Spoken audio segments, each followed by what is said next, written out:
Assalamualaikum warahmatullahi wabarakatuh. Saya Saina Agis Putri dari kelas 7C ingin mengumpulkan tugas bahasa Indonesia, yaitu membaca fabel dengan berjudul Lembu Jerami.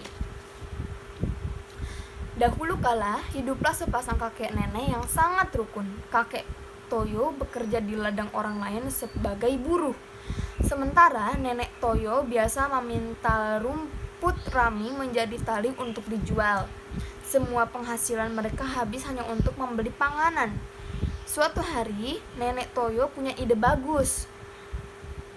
"Suamiku, tolong buatkan aku seekor anak lembu dari jerami. Lumuri tubuh anak lembu itu dengan aspal." "Apa gunanya anak lembu semacam itu, istriku?" tanya kakek Toyo. Nenek menceritakan rencananya. Kakek Toyo setuju. Ia lalu mengerjakan apa yang diminta istrinya. Ia bekerja dan membuat anak lembu dari jerami. Ia lalu mengolesinya dengan aspal. Malam berlalu dan fajar pun tiba. Nenek Toyo mengambil gerobaknya dan mendorong anak lembu jerami itu ke padang rumput dekat sungai untuk merumput. Nenek Toyo duduk di belakang bukit kecil dan mulai memutar alat pintal raminya dan bernyanyi.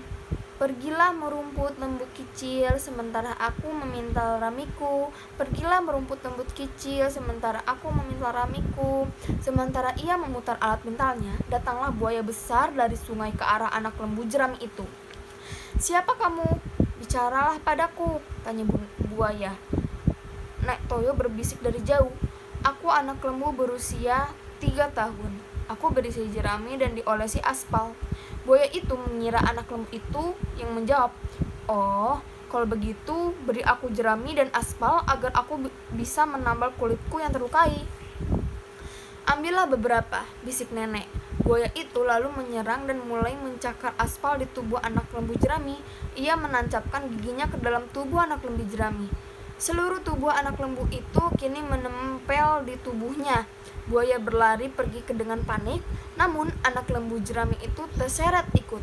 Nenek Toyo berteriak, "Suamiku, cepat angkat buaya itu!" Kakek Toyo bergegas menangkap buaya itu dan mengikatnya, lalu melempar ke gudang bawah tanah. Kakek Toyo lalu memperbaiki anak lembu jerami yang rusak itu.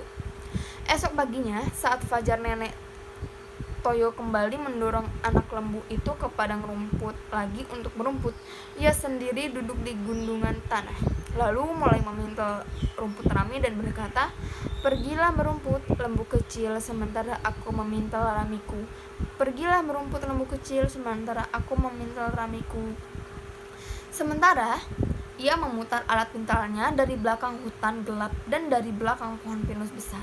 Datanglah musang mendekati anak lembu jerami.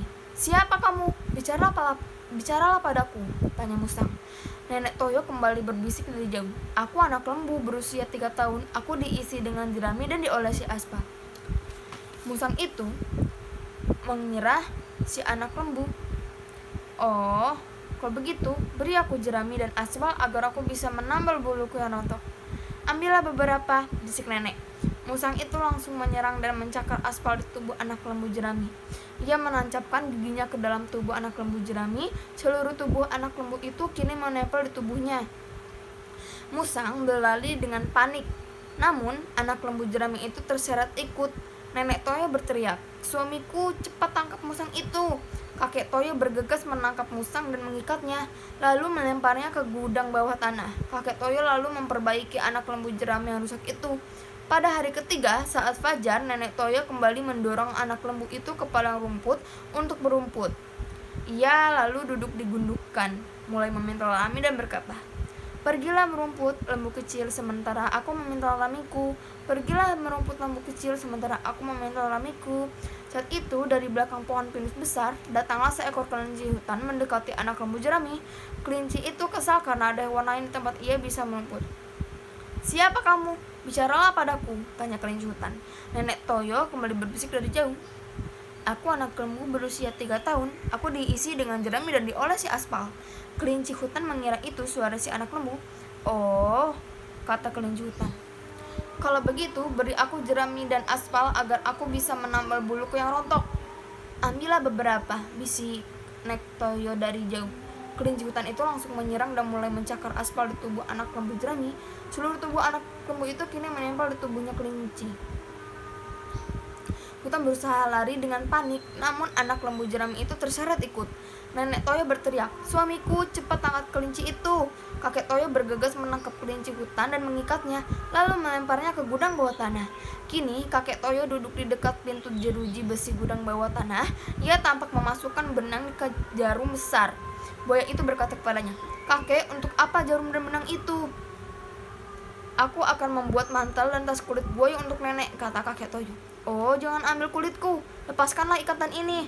Aku akan membawakanmu ikan besar setiap hari," janji buaya. Maka kakek Toyo pun melepaskan ikatan buaya itu dan membiarkannya pergi. Ia lalu melanjutkan memasukkan benang ke jarum. Kini musang bertanya, "Kakek, untuk apa jarum dan benang itu?" "Untuk membuat syal dan sandal nenek dari bulu musang," kata kakek Toyo. "Oh, jangan ambil buluku. Lepaskan ikatanku, nanti aku akan membawakan ayam setiap hari untukmu," janji musang. Maka kakek Toyo pun melepaskan musang itu, namun ia tetap memasukkan benang ke jarum. Giliran kelinci yang bertanya, "Itu untuk apa?" "Aku akan menjahit topi bulu kelinci untuk nenek," kata kakek Toyo. Kelinci memohon dilepaskan. "Aku akan membawakanmu sayur-sayuran setiap hari," kata kelinci hutan. Kakek Toyo pun melepaskannya. Kini setiap hari buaya, musang, dan kelinci hutan datang mengutuk pintu rumah mereka.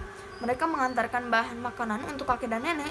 Setiap hari mereka memiliki ikan, ayam, dan sayur-sayuran. Kakek dan nenek Toyo kini hidup dengan tenang. Anak lembu jerami diperbaiki dan kini menghiasi sudut ruang tamu mereka. Sekian dari saya. Wassalamualaikum warahmatullahi wabarakatuh.